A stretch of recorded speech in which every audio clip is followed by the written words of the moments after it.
On February 26th, I told a story on this podcast that was called Snowball Fight in Rome. It told of a deep low that collided with an Arctic air mass out of the polar Siberia, and the results were stunning for this Mediterranean country. Hi, I'm Chris May, writer, producer, and host of This Day in Weather History from the Weather Network in Canada. Storm Emma was a deep area of low pressure that played a pivotal role in the 2017-2018 European winter season. As it ran into anticyclone Hartmut, dubbed the Beast from the East, Emma's warmer, moisture-laden air rode over the cold, dry air that had been sitting over Western Europe for a few days. The result of this collision was nothing short of catastrophe for many this day in weather history. I went over a lot of the Beast from the East details back on February 26th of this podcast, so I will dispense with a lot of that. I will say this, though. This combination of events led to heavy snowfall amounts of close to 60 centimeters or 2 feet of snow in many places, and that included the UK. The UK Met Office had what they referred to as red flag warnings for blizzards, strong winds, drifting snow, and bitter cold. It would be the most severe weather experienced in the UK in years. The Met Office had also called for freezing rain, and there was a warning in place for that too. Now, here in Canada, we'd be thinking, okay, so... But in the UK, this is a pretty rare phenomenon. They will get ice pellets, also known as sleet, but freezing rain is different.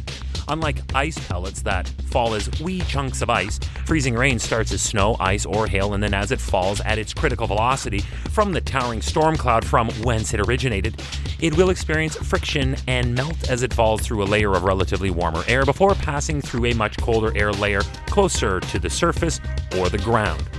The rain droplets become supercooled and return to below freezing on impact on frozen surfaces such as roads, pavements, power cables.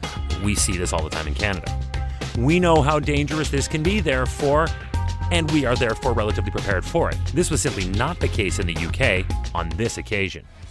Remember that this day in weather history can be enjoyed a number of ways.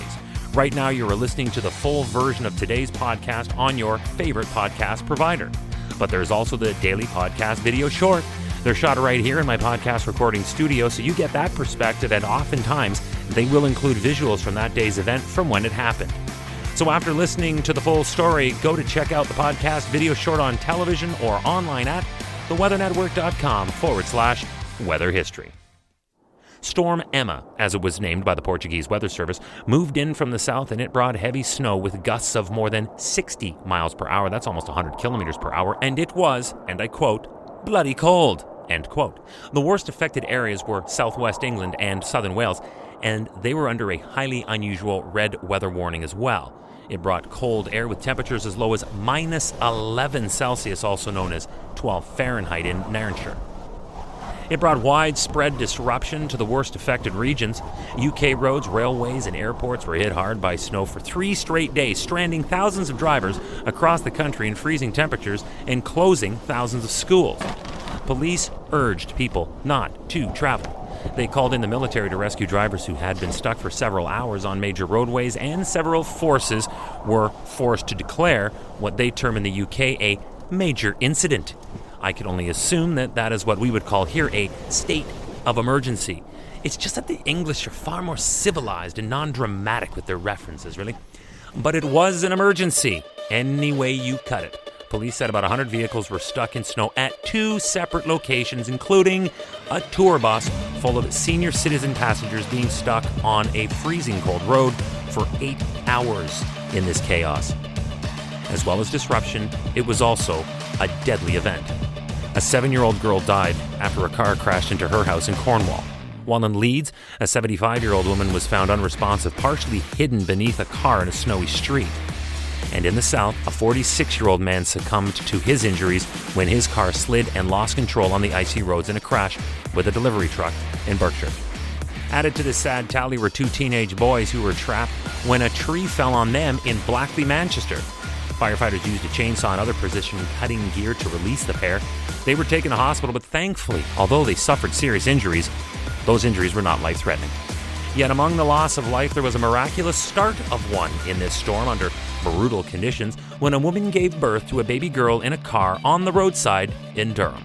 There was total pandemonium and a severe lack of resources to meet the scope of this logistic nightmare.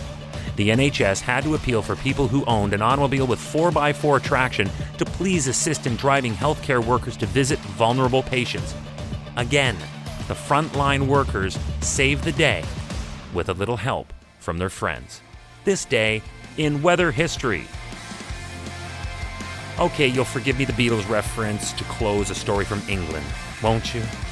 Tomorrow is March 3rd, and over the course of 6 hours, a total of 41 tornadoes touched down across portions of Alabama, Georgia, Florida, and South Carolina.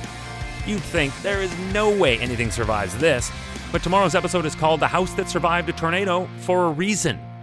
That's right, we'll find out tomorrow on This Day in Weather History with me, your host, Chris May.